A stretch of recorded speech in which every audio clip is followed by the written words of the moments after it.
¿Qué tal? Muy buenas noches, bienvenidos a Contragolpe 2024.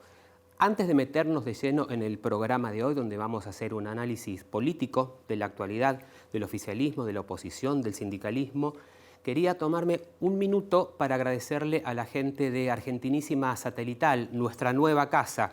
Como verán, estamos en buenas notas como siempre, pero nuestra nueva señal es Argentinísima. Así que muchas gracias, prometemos, y gracias a ellos llegar a cada rincón del país y ocuparnos a partir de ahora de esas realidades. Entender que el país no pasa únicamente por la ciudad de Buenos Aires y por los alrededores, sino que en el interior también pasan cosas y también hay problemas y también necesitan soluciones.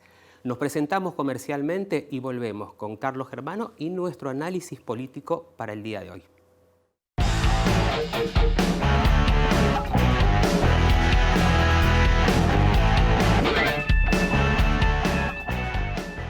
Dona sangre. Se necesitan entre 300 y 400 donantes por día. No esperes que te lo pidan. Siempre se necesita. Conocé cómo donar en buenosaires.gov.ar/donasangre. Buenos Aires Ciudad. Vamos por más. ¿Qué es lo que hace a Termas de Río Hondo un destino único? Es más que simplemente un lugar. Es una experiencia. Conectá con la naturaleza, el deporte, la diversión y las expresiones más puras de nuestra querida tierra. Cada aventura, cada sonrisa, cada lugar te cautiva desde el primer día. Y te aseguro, vas a querer regresar.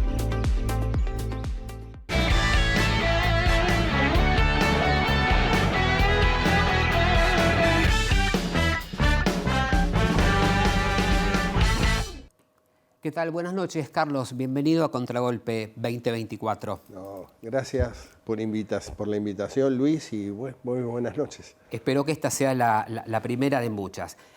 Carlos, ¿la política algún día va a convertirse en un elemento de placer o siempre nos va a causar problemas y siempre va a ser un elemento de análisis? Lo será siempre, por suerte, para nosotros sobre todo, pero en algún momento tendrás el placer de decir, bueno, políticamente estamos bien, estamos en un buen camino, vamos por un rumbo donde todo lo que nos espera es maravilloso, casi como si fuésemos Finlandia. Yo no creo que eso pase, pero sí me parece que se está viviendo un momento muy especial, porque creo que hay un cambio de clima, hay un cambio de época. O sea, Milei presidente generó una apertura nueva que yo creo que la política todavía no terminó de internalizar qué pasó el 19 de noviembre del año pasado. Me parece que viene en un proceso más lento de acuerdo a las necesidades y reclamos de la sociedad, pero creo que inexorablemente van a tener que empezar a adaptarse a una nueva manera de reclamo donde Milei gana porque creo que lo que la sociedad percibió claramente que tenía silenciado el futuro. Digamos, era muy difícil proyectarse. Un país muy chato, había quedado muy chato, un país muy cerrado políticamente, muy endogámico en la política, sin posibilidades de nuevas caras y nuevos actores. Y vos fijate que lo intentó en su momento en el 2015 con una posibilidad de una gran esperanza con Macri presidente. Fue un gran fracaso eso, digamos, de ilusiones fuertes que la sociedad había apostado. En el 19 volvió a apostar a la política en esta idea del peronismo unido, de todos juntos. Claro. Y cuando llegó el 23 dijeron, no apostamos más, queremos algo diferente. Claro. Inclusive si nos vamos más atrás en la historia, el triunfo de la Rúa, por ejemplo, fue tratar de cortar en parte con una forma de hacer política que había agotado al país y bueno, vimos cuáles fueron 2 años después, ¿no?, los resultados de ese cambio. Sí. Pero digo, esto me parece que tiene mucha profundidad. ¿Sabes por qué, Luis? Porque aparte el reclamo y el cambio, fundamentalmente está viniendo del sub-30, de jóvenes de 30 para abajo que de alguna manera están en otro tipo de reclamo. Un país muy cerrado a expectativas, un país donde se le ponen muchas trabas para poder desarrollarse, y me parece que eso es lo que hoy los partidos tradicionales, estoy hablando los tres que de alguna manera manejaron la política en los últimos 20 años, el peronismo, el radicalismo y el PRO, van a tener que empezar a ayornarse y hacer los cambios necesarios, porque si no me parece que son más pasado que futuro.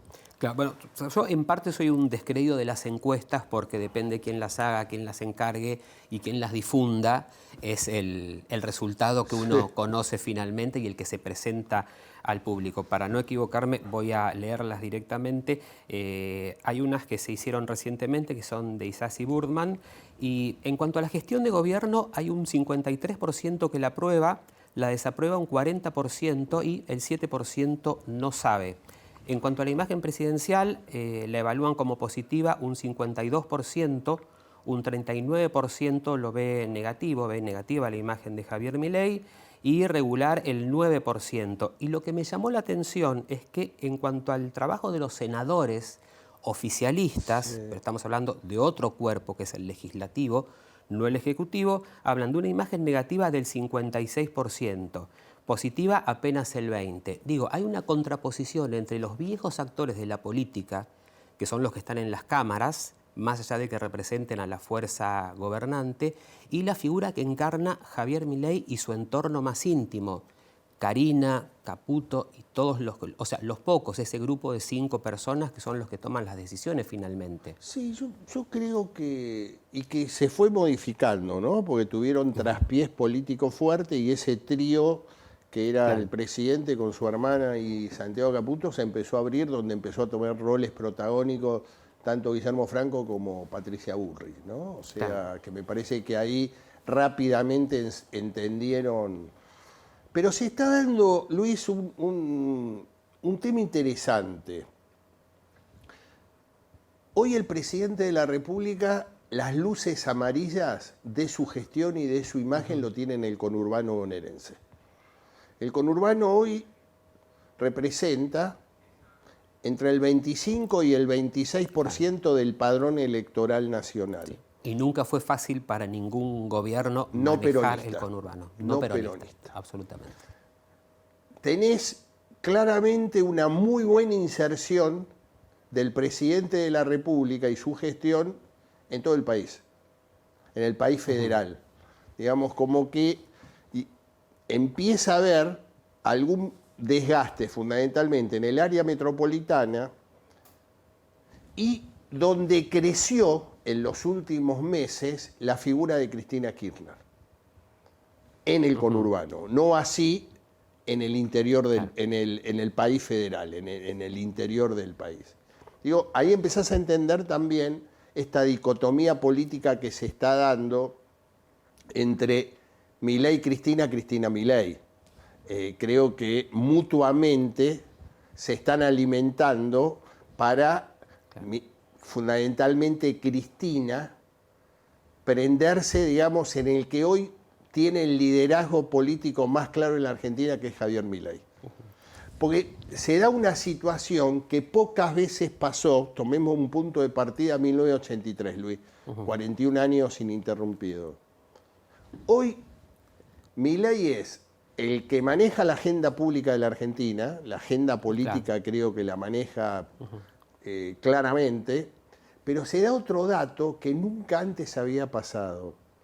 Él está liderando la bronca de muchos sectores de la sociedad. Él siendo presidente, digamos, es la figura que lidera el grado de bronca, de esta falta de futuro, digamos, y él me parece que eso lo está capitalizando muy bien. En un escenario normal de la Argentina de años anteriores, esa bronca la deberían canalizar los sindicatos, que hoy están ausentes, la oposición, los movimientos sociales, si querés. Los movimientos sociales, que creo que fueron los que mejor capitalizaron, pero que están en un compás de espera, porque ya no tienen quizás la beligerancia que tenían hasta diciembre pasado, con la ida de Alberto Fernández, donde se veía una presencia más marcada de esos movimientos sociales, reclamando ya sea por los planes, ya sea por un aumento en los planes, por mejoras hacia fin de año. Le cortaron la caja, Luis.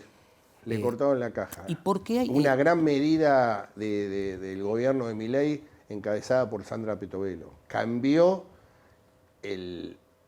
con una declaración jurada, justificás el AUH o justificás el subsidio. No necesitas que un movimiento social te firme. Claro. Eso de alguna manera generó un cambio drástico porque no hay retención de dinero. Claro, vos decís que se le dio un marco más legal o más claro. Una jugada y política. eso hizo que se mantengan. Exactamente. Que se mantengan al margen del reclamo cotidiano. Casi. Exactamente. Y te digo más, y apostando, digamos, a ese sector, el gobierno de Milei no le planteó no hay plata. Ahí hubo plata, se pagan los subsidios, se aumentó la AUH, o sea, nunca dejó el Claro. no hay plata. El no hay plata fue para otros. Para los sectores más postergados, es como que apostó desde el 11 de diciembre del año pasado ahora fuertemente. ¿Por qué? Porque lo que quería evitar era la conflictividad social Claro. que podía pasar en un gobierno institucionalmente muy débil, porque no tiene gobernadores, no tiene intendentes, creo que es el 10% de la Cámara de Senadores y el 15% de la Cámara de Diputados, o sea, que en ese escenario se movieron con mucha profesionalidad y mucha peripecia política, ¿no? O sea, esto me parece que es un primer dato. Y el segundo dato que se está viendo, Luis, y lo estamos viendo ahora en el tema de lo que está pasando con los gremios aeronáuticos, tiene mucho que ver que yo creo que el verdadero protagonista de que pueda cambiar el humor social son los sectores medios. Lo que yo llamo, ¿hay posibilidades en la Argentina de una rebelión de sectores medios? Y yo creo que esto de los medios, de los gremios aeronáuticos muy fuerte, generando muchas inseguridades, porque vos no podés prever absolutamente nada, si vas a viajar o no. Normalmente el grueso del usuario de aviones es clase media. Sí, sobre todo y estás atacando un rubro que tiene que ver con el poco momento de ocio y de diversión que una población fastidiada ya de la política o de las medidas impopulares puede tener. Pero bueno, necesitamos irnos a un corte y vos nombraste a Cristina Fernández de Kirchner hace un momento. Cuando volvamos nos vamos a ocupar de Cristina. ¿Por qué Cristina es una actriz importante en los últimos años de la política argentina? Porque todos, propios y ajenos, siempre la necesitaron para establecer una balanza, un equilibrio y mostrar autoridad. Pero bueno, en un momento volvemos con Contragolpe.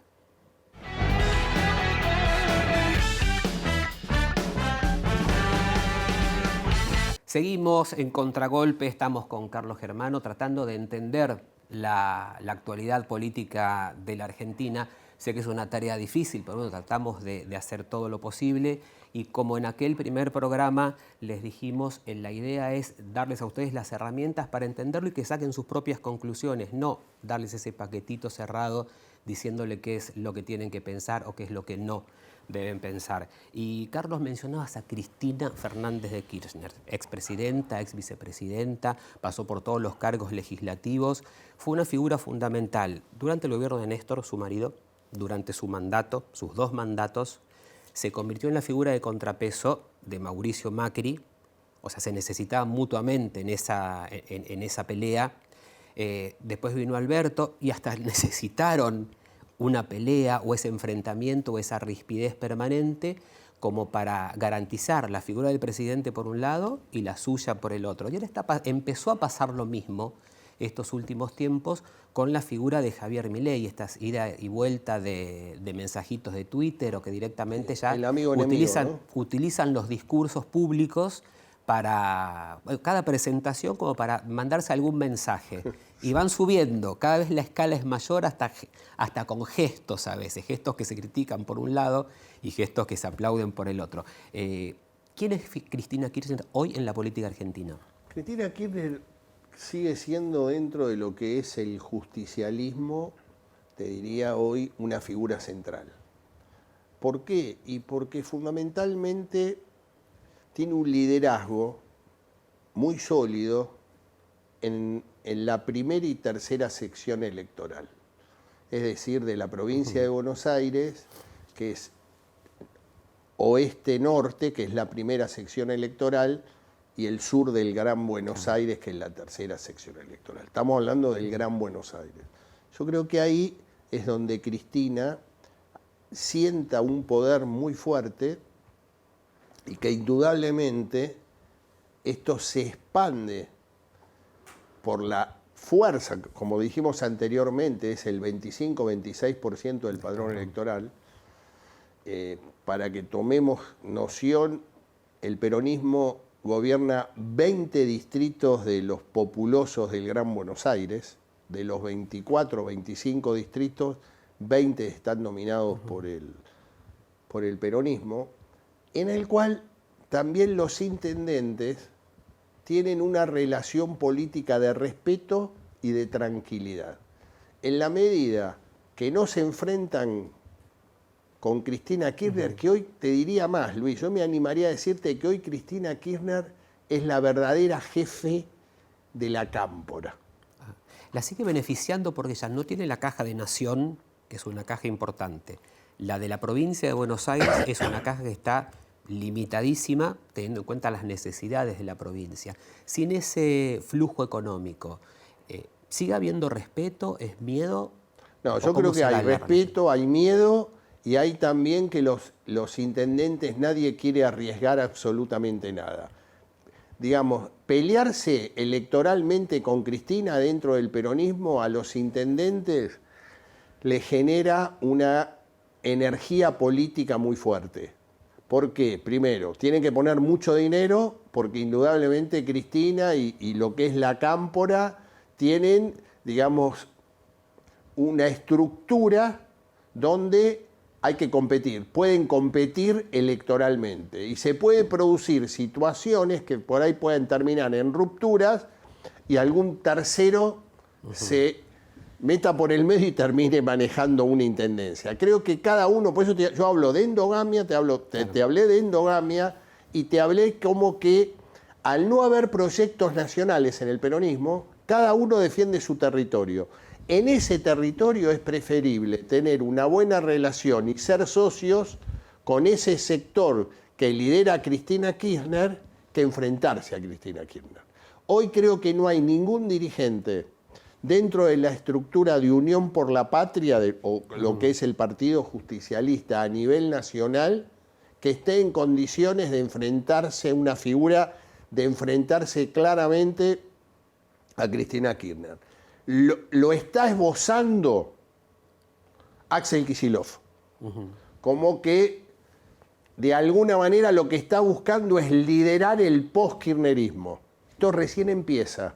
Yo te digo, mira, hay un dato que te marca claramente que a veces las fotos son muy importantes, que fue el viernes en Merlo. Cuando terminó el acto, Cristina se dirigió con Gustavo Menéndez, intendente de Merlo, a otro escenario para hablarle a la militancia. Estaba el gobernador de la provincia, subió al escenario y a los, te diría, 2 segundos ya estaba arriba del escenario un senador nacional, Guado de Pedro. Digamos, había otros senadores nacionales, pero subió Guado de Pedro.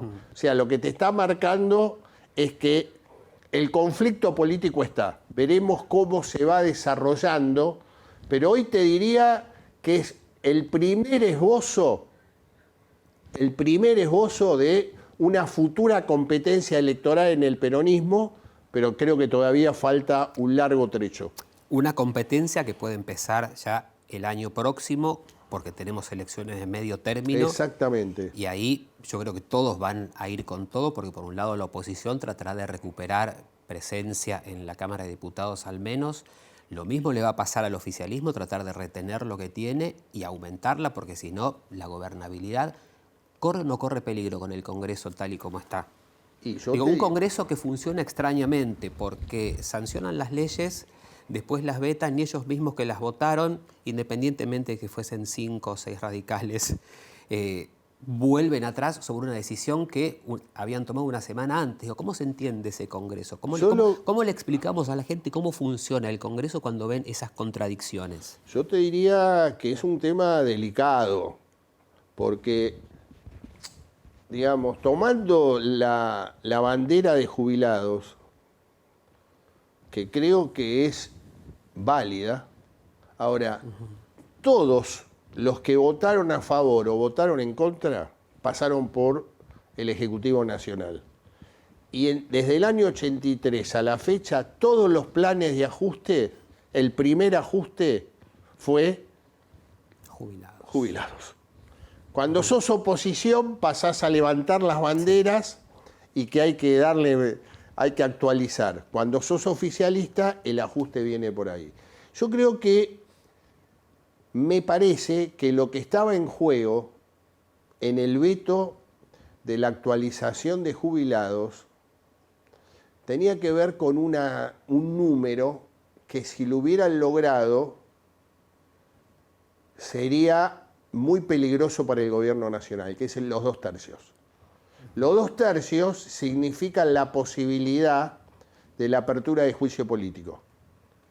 Había ya, sin ir más lejos, el presidente de Unión por la Patria, el presidente de bloque en la Cámara de Senadores, el senador formoseño José Mayans, públicamente habla de que el presidente está psiquiátrico.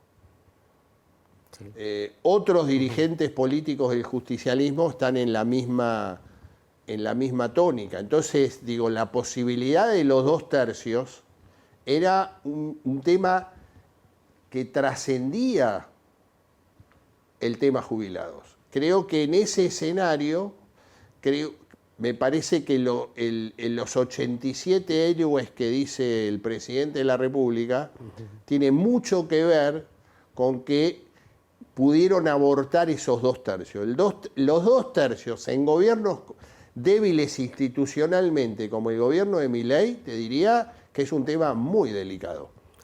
Vos hablabas en el bloque anterior de un crecimiento o de un posible crecimiento de la conflictividad social a partir de lo que está pasando con los gremios aeronáuticos, a partir de estas manifestaciones de jubilados que seguramente se van a seguir repitiendo cada miércoles frente al Congreso de la Nación.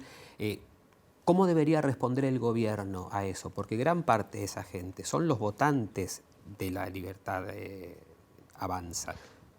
Yo te diría, Luis, que para mí hoy, de los temas de conflicto, el que más afecta al gobierno nacional es el financiamiento educativo.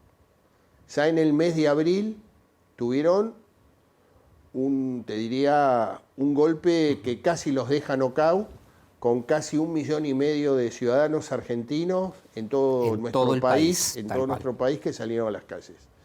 Digamos, la universidad pública cruza transversalmente en todos los niveles socioeconómicos a los argentinos. Yo te diría que ese es el único tema que hoy yo veo muy contraproducente en salir a plantear rápidamente un veto total como fue la actualización de jubilados. Si hay que hacer alguna sugerencia al gobierno nacional, creo que lo van a tener que pensar bien, porque es un tema que me parece que ahí sí, para mí es el tema de mayor crispación y el tema donde peor le puede ir al gobierno nacional si toca el tema universitario, porque sigue siendo una de las instituciones mejor evaluadas por la sociedad argentina. Por sí o por no, porque nos sacan del aire. ¿Ves voluntad de diálogo en este gobierno? Sí. Bueno, apostemos a ello entonces. Creo que empezaron a dar señales que el no por el no mismo le empezaba a generar demasiado dolores políticos. Carlos, muchísimas gracias. Nos quedaron muchísimos temas por tratar, pero bueno, la política es así y es apasionante. O sea que, por suerte, no nos vamos a aburrir nunca. No, nunca. Pero nos volveremos a ver. Seguramente aquí las puertas de Contragolpe están abiertas. Nos encontramos en un momento.